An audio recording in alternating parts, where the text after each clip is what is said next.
Sa loob ng maraming taon, tinitingnan ng buong United States ang Texas at tinatawanan ito. Natatalo ang estado sa isang kalaban na natututo ng mas mabilis kaysa sa kakayahan ng mga tao na manghuli. Gumigising ang mga magsasaka na wala na ang buong kabuhayan nila, nabura ng isang invasive na puwersa na tila imposibleng pigilan. Pero pagkatapos, tumigil ang mga tawanan. Tumahimik ang Texas, nagreorganisa, at nagpakawala ng isang estratehiya na sobrang advanced na mukhang science fiction. Hindi lang sila nakakita ng bagong armas. Sinulat nilang muli ang mga batas ng kalikasan. At ang nadiskubre nila sa proseso ay magbabago. Sa lahat ng alam natin tungkol sa survival. Ang araw na nawala ang mga pananim. Noong 2004, isang magsasaka na nagngangalang Jay Norman ang nakaupo sa kanyang traktor sa Fannin County, Texas, at nasaksihan ng isang bagay na parang horror movie. Nagtatanim siya ng mais, dahan-dahang nagmamaneho sa mga hanay. Ginagawa ang trabahong nagpapakain sa kanyang pamilya. Pero nang makarating siya sa dulo ng isang hanay at iniikot ang mabigat na makinarya, tumigil ang kanyang puso. Sa likod niya, mahigit 100 wild boar ang kumakain ng mga buto. Nakakalagay lang niya sa lupa. Hindi nila kinakain ang mga buto mula kahapon. Kinakain nila ang mga buto na bumagsak sa lupa. 5 minuto lang ang nakakaraan. Hindi ito random. Pinapanood siya ng mga hayop na ito. Naiintindihan nila ang pattern ng traktor. Alam nila na ang malakas na ingay ay nangangahulog ang pagkain. At alam nila kung kailan eksaktong ligtas na umatake. Bago pa man makapag-react si Norman, oras ng pagtrabaho at libo-libong dolyar na resources ang nawala na. Ganoon lang kadali. Pero heto ang catch. Hindi nag-iisa si Norman. Ang eksenang ito ay nangyayari bawat gabi sa buong estado. Kasalukuyang nasa ilalim ng pag-atake ang Texas ng tinatayang 2.5 milyong feral hog. Para maibigay ang perspektiba, iyan ay populasyong mas malaki pa sa lungsod ng Houston. Lahat ay armado ng mga pangil, matinding gutom, at katalinuhang katapat ng isang aso. Ang mga hayop na ito ay hindi lang nagpapalakad-lakad ng walang direksyon. Sila ay isang organisadong puwersa ng pagkawasak. Nakakatakot ang datos. Ayon sa opisyal na mga ulat, nagdudulot ang mga baboy na ito ng 119 milyong dolyar na pinsala sa agrikultura taon-taon. Pero luma na ang numerong iyan. Mula pa iyan noong 2019. Ngayon, naniniwala ang mga eksperto na ang tunay na halaga ay mas malapit sa kalahating bilyong dolyar bawat taon. Pinag-uusapan natin ang 500 bilyong dolyar ng ekonomiya ng Amerika na binubungkal, kinakain at tinatapakan sa putik. Si Adam Henry, isang supervisor sa Texas Wildlife Services, ay tuwiran sa kanyang sinabi. Sinabi niyang tumatakbo sila mula sa isang grupo ng baboy papunta sa susunod, araw-araw. Ito ay isang laro ng whack-a-mole kung saan ang mga mole ay tumitimbang ng 300 libra at kayang punitin ang isang steel fence. Karamihan sa mga tao ay iniisip na ito ay problema lang sa bukid. Akala nila, nakakaapekto lang ito sa mga lalaking tulad ni Jay Norman sa gitna ng kawalan. Oo, tungkol diyan. Kamakailan, isang malaking grupo ng wild pig ang sumalakay sa Irving, Texas. Sinisira ang mga bakuran malapit sa Champions Park at winawasak ang ari-arian ng paaralan. Lumilipat na sila sa mga suburb. Nag-a-adapt na sila sa buhay sa lungsod. At ginagawa nila ito ng mabilis. Sinubukan na ng mga magsasaka ang lahat. Sinubukan nilang mag-trap. Sinubukan nilang magbait.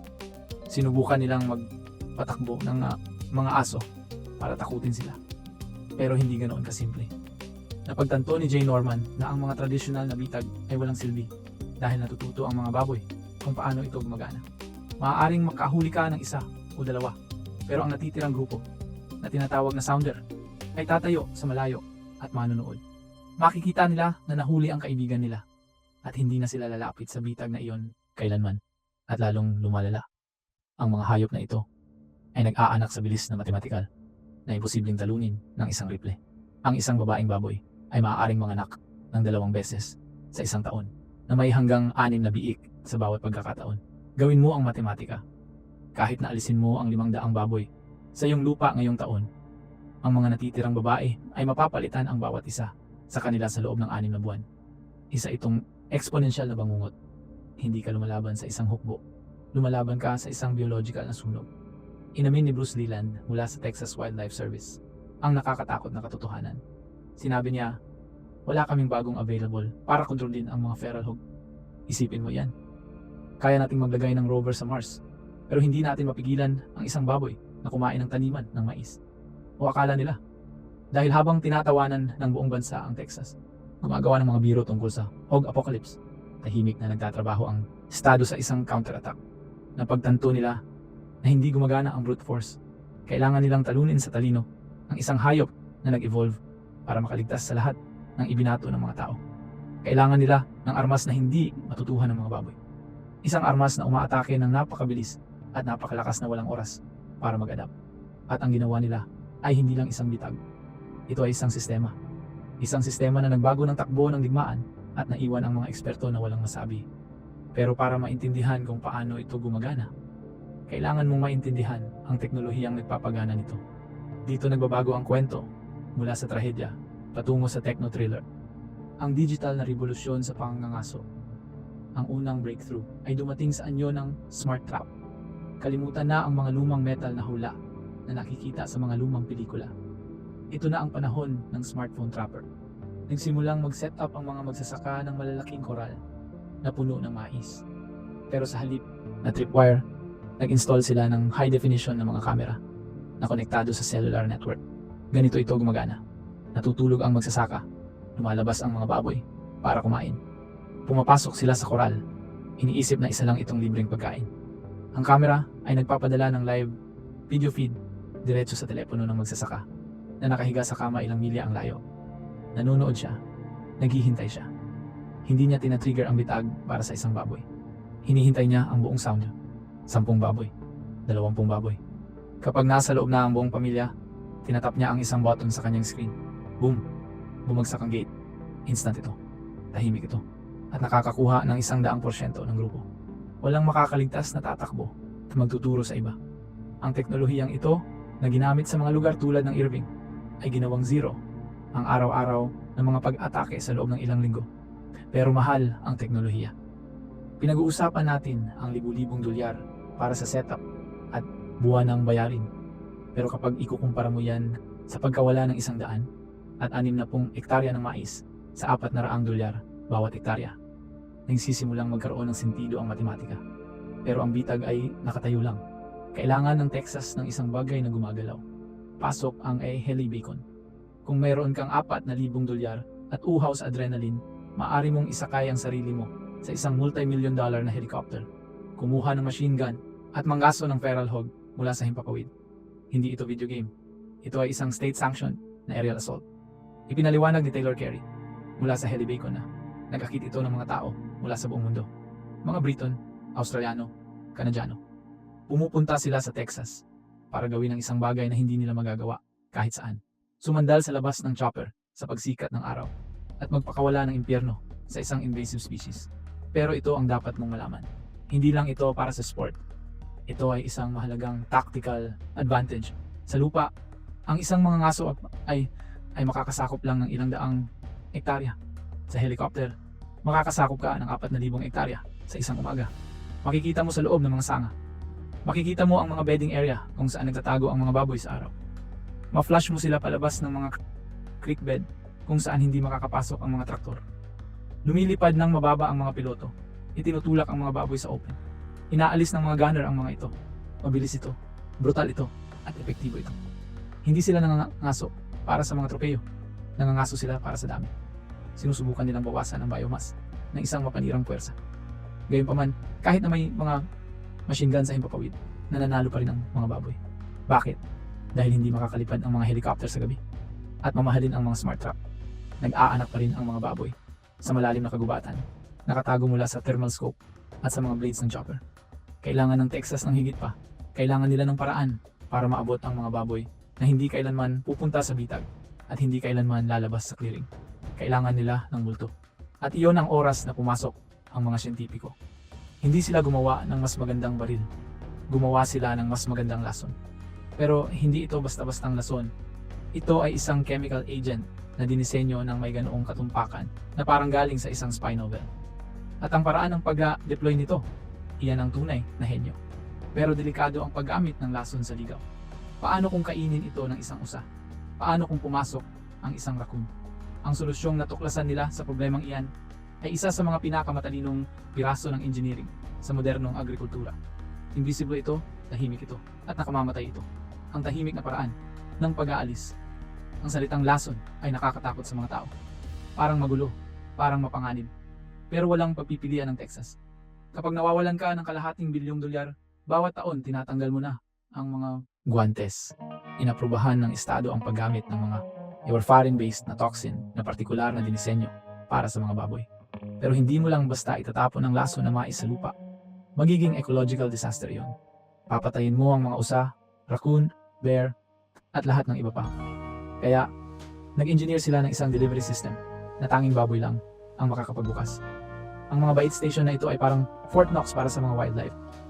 May mabibigat na guillotine oil o magnetized na takip ang mga ito. Masyadong mahina ang raccoon para itaas ito. Walang sapat na lakas ng snout ang usa para itulak ito. Pero ang isang 300 librang baboy, kaya nilang pumasok ng malakas. Kaya ganito ang usapan. Isa itong psychological na laro. Ipinaliwanag ni Bruce Dillon na hindi mo lang basta nilalagay ang lason sa unang araw. Tinitrain mo sila. Nagsisimula ka sa regular na mais. Hinahayaan mo silang kumain. Hinahayaan mo silang makaramdam ng ligtas. Hinahayaan mo silang sabihin sa mga kaibigan nila na ang kakaibang kahon na ito ang pinakamahusay na restaurant sa bayan. Pagkatapos, nagpapalit ka sa placebo. Isang peking lason. Pinapanood mo sila sa camera. Sinisigurado mong lumalayo ang mga bear at usa. Kinukumpirma mo na tanging mga baboy lang ang kumakain. At pagkatapos, pinapalitan mo ang bait sa huling pagkakataon. Kumakain ang mga baboy, umaalis sila at hindi na sila bumabalik kailanman. Buong mga sounder ang nani-neutralize sa isang cycle. Sinusubukan din ng mga mananaliksik ang sodium nitrite na mas mabilis pa ang epekto. Ang layunin ay magkaroon ng rotasyon ng mga kemikal para hindi kailanman makabuo ng immunity ang mga baboy. Ayaw ng mga kritiko dito. Nag-aalala sila tungkol sa food chain. Nag-aalala sila tungkol sa kalupitan. Pero ang mga magsasakang nakakita na ng mga bukid nilang naging parang moonscape ay hindi ganoon ang tingin nila. Para sa kanila, ito lang ang nakatayo sa pagitan nila at ng pagkamangkarote. Pero kahit na may lason, mga bitag, at mga helicopter, mayroon pa ring depekto sa plano. Isipin mong ikaw ay isang magsasaka. Gumastos ka ng libu-libong dolyar para linisin ang iyong lupa. Nagtrap ka, nagbaril ka, naglason ka. Nakuha mong 100% hog-free ang ari-arian mo. Pero ang kapitbahay mo, wala siyang ginagawa. Gusto niyang makita ang mga baboy. O baka tamad lang siya. Hulaan mo kung ano ang mangyayari sa susunod na linggo. Ang mga baboy mula sa kanyang lupa ay lalakad sa kabilang bakod at balik ka sa umpisa. Ang neighbor problem na ito ang nag-iisang pinakamalaking dahilan kung bakit natatalo ang Texas sa ligmaan. Hindi mahalaga kung gaano kaganda ang teknolohiya mo kung ang katabi mo ay nagpapatakbo ng pig sanctuary. Kaya kinailangan ng Texas na baguhin ang kultura. Kinailangan nilang huminto sa pag-iisip bilang mga individual na magsasaka at magsimulang mag-isip bilang isang hukbo.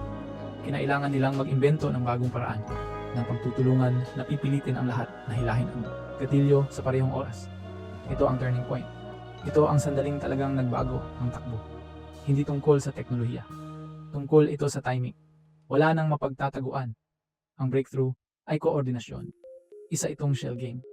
Kaya nagsimula silang mag-organisa ng malawakang operasyon na sumasaklaw sa maraming county. Pinagkasundo nila ang lahat sa isang defined area, sa isang timeline. Sa linggong ito, lahat ay mag-trap. Sa susunod na linggo, lahat ay mga ngaso.